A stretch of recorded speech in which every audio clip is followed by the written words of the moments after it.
Hello, hello. Hello, hello. Hello, Rich. How are you? I'm doing great. We've practiced for this quite a bit, and now it's here.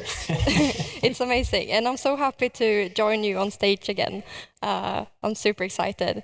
So we are going to talk about Starlink, and I think that Rich are going to present now a bit more about what we're actually going to talk about, right? Yeah, so again, my name is Rich. I'm really excited to be here sharing with you. I had hoped to be in Sweden this week to share with you from the stage with Cornelia, but travel bans being what they are, here I am digitally. But what better a talk to be able to give via Starlink than on Starlink? Because I have a Starlink myself. I've been using it exclusively throughout the summer. So I'm super excited to be able to use the tech to talk about the tech. And that's what we're going to talk about today is the Optimists Edge and how satellite internet will revolutionize the world. And Cornelia's going to start us off on some of the science and tech behind that. Exactly, and I'm super excited. But so to give you a more insight into Starlink and what people believe about satellite internet today, I actually want to give you a short crash course into satellite history. So let's rewind time a little bit and go back to 1957, because that was when they first launched the first satellite called Sputnik 1, and this satellite actually ignited the space race.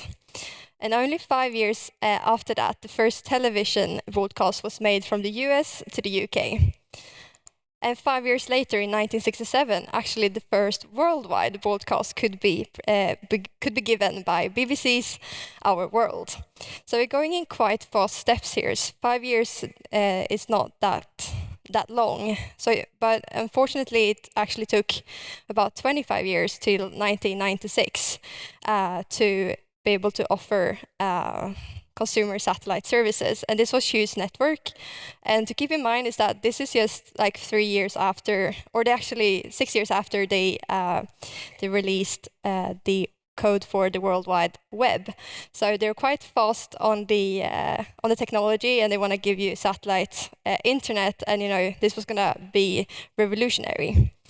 But unfortunately, it didn't turn out as revolutionary, and it was not until now in 2019 that Starlink was first launched, and actually this industry quite changed and could give, satellite internet that is reliable. So I think that many people are quite disappointed in, or has been quite disappointed in, satellite internet to this day, because it's been quite slow and unreliable. And today, me and Rich will talk more about how Starlink will change this. Because many aspects has changed in this last 25 years. For instance, private businesses has entered the space industry. So Starlink is brought by SpaceX, and because they're private, they can kind of do a trial and error. So they can at much faster pace make their satellites better, and they can, really try what works. We also gained by doing this a greater capacity and knowledge about how we can, at the best give satellite internet. And for instance, Starlink flies at a lower orbit compared to other satellites that give internet, which makes them reduce latency and also makes the speeds much faster. So Starlink is truly something that will revolutionize this industry by also making it cheaper. For instance, they actually, as you see on the picture above, they actually can stack the satellites at launch, so they can maximize the amount they can bring up and also lower the costs. These satellites also actually orbit quite fast. They do it at every 90 minutes. They orbit one Earth, so they can give they will be able to cover a lot of ground. And you can see these satellites at sunset and sunrise, which has been quite a problem. For instance, astronomers has been quite, not so optimistic about this, because they can, the reflectiveness from the satellites has been quite large. But to be able to minimize this, they've actually programmed the satellites to change the position that they have towards the sun, so that they will reflect less light, and also they have made the satellites much darker, which also improved the reflectiveness and made them, reflect less light. And what's also unique about Starlink is that they are going to build this like constellation, as you see on this picture. So it's going to be a huge constellation of about 40,000 satellites that cover all Earth and can give internet satellites anywhere. And we actually pointed out here where Rich lives, and he uses Starlink satellite internet, as he said.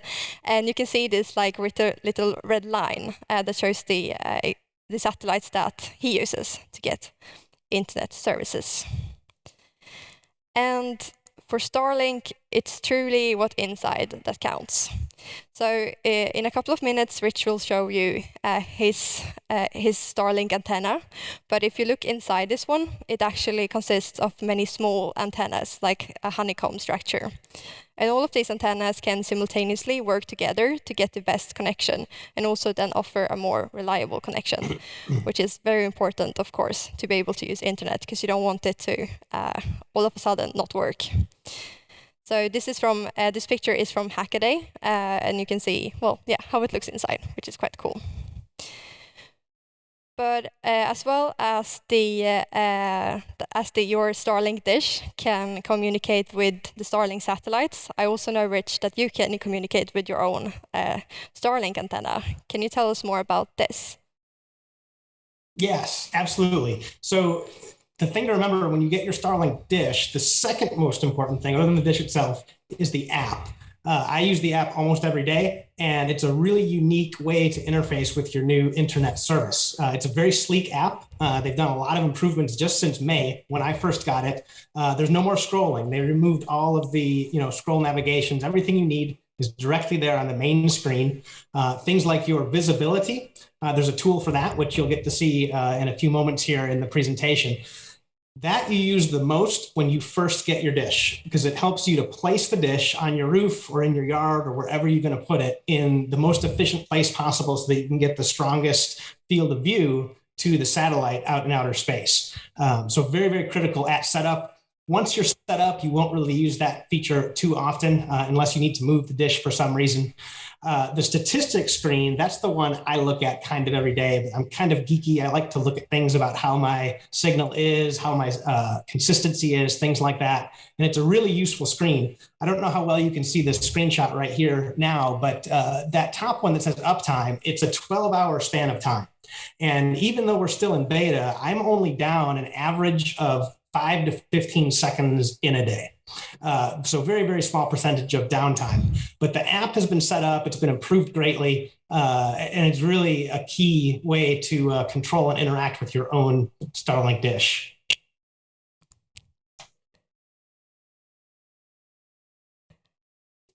So let's get down to earth a little bit.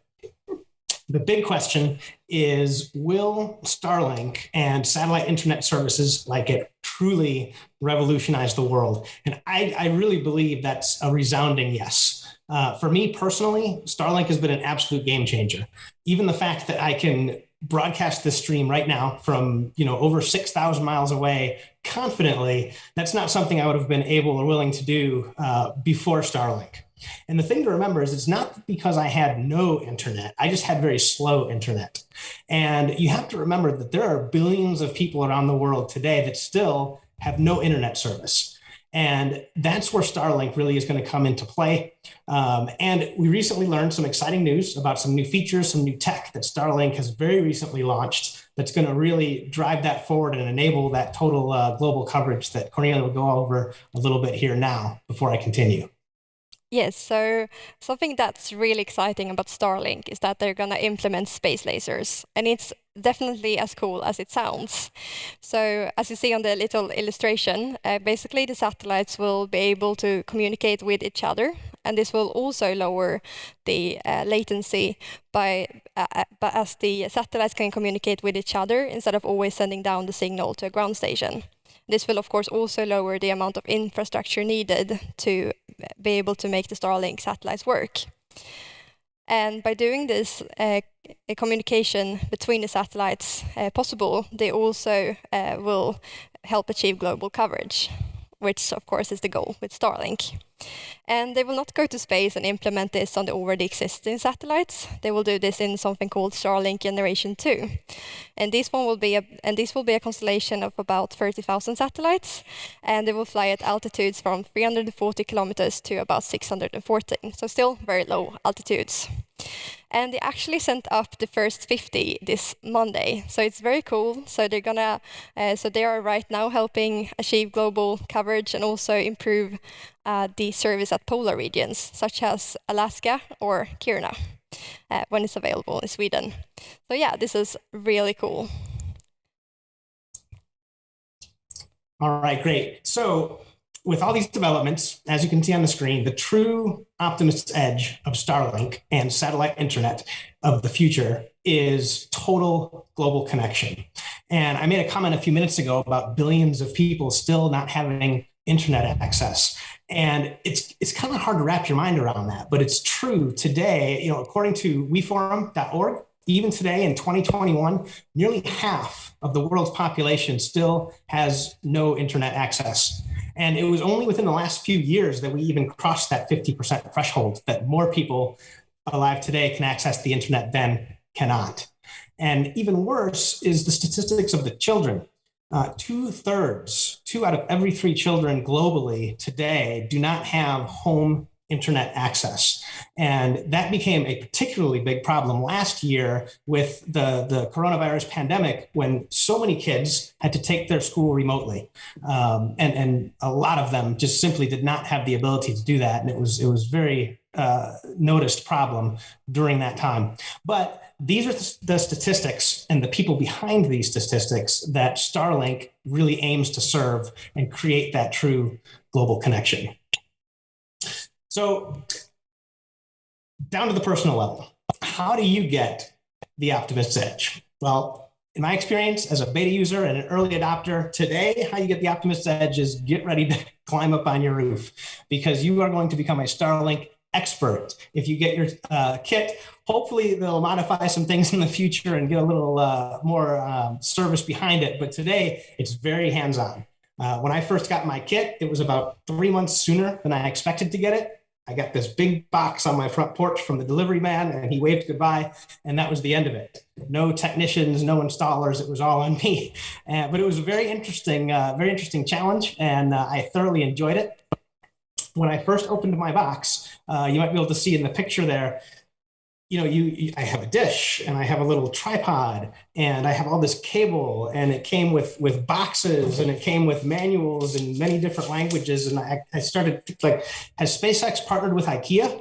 Because I have to put my internet together like a piece of furniture or a puzzle. But it was a lot of fun. And I did go through about 3 different mounts. I went through 3 different positions on my roof before I found the perfect spot for it. But it was great. It was great. So what is it really like for the user? Well, again, we're still in beta, but the service is absolutely amazing. One of the things that I think is important to remember about Starlink is the intent of the market that they're trying to attract. It's for people who have very slow internet, like I once had, and for people who have no internet. So that's an important thing to remember. If you live in a very large metropolitan area like Stockholm or maybe New York City or Los Angeles, you probably already have access to fiber or very fast broadband, and it's really not intended for you. And that's okay, because the solution we're trying to find here is total global connection and focusing on people who don't have it at all, or it's just unacceptably slow. So let me get back to the slide here real quick. I'm sorry.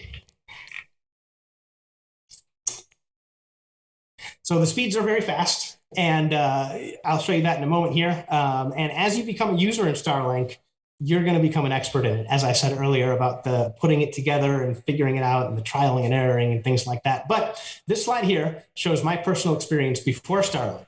12 megabits per second. That was the best I could get. That's the highest I could pay for. I had very old copper lines coming into my neighborhood, and it wasn't something that my internet providers were willing to improve.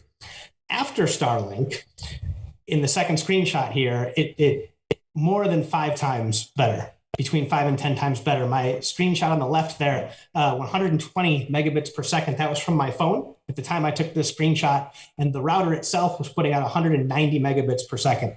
So for satellite internet with no data caps, that is really, really exceptional. And again, we're still in beta, and Elon Musk has said multiple times that beta is kind of throttled right now. Once they come out of beta, they're going to flip that switch, and he fully expects those speeds to jump up close to 1,000, if not in excess of. So some very, very exciting times ahead. But the Optimist's Edge of Starlink and global coverage like this is going to be having speeds like this in places like this. It doesn't matter where you are in the world. You could be in the mountains, you could be in the tundra, you could be in the desert. You're going to have fast internet. And they're saying the day is going to come that you can actually take your Starlink with you. That's something I'm very excited for, to be able to go out into the remote middle of nowhere and bring my internet with me and get these lightning fast speeds anywhere on the planet, and maybe even in space someday, who knows? So that is the Optimist Edge of Starlink and my experiences with it. And I'm also very excited that Starlink, when it's going to come for Sweden, I really also, of course, want to have Starlink. But I hope you feel now that you got an overview of Starlink, and that and me and Rich truly believe that Starlink is the next revolution of satellite-based internet service that will make the future come sooner for billions of people all over the world. Thank you so much, and thank you so much, Rich, for joining me on stage, even though I wish to be here. Thank you so much. And I'll see you again. And next time, we're going to really shoot for an in-person presentation. Definitely. Thank you, Warp Space community, and we will talk to you soon.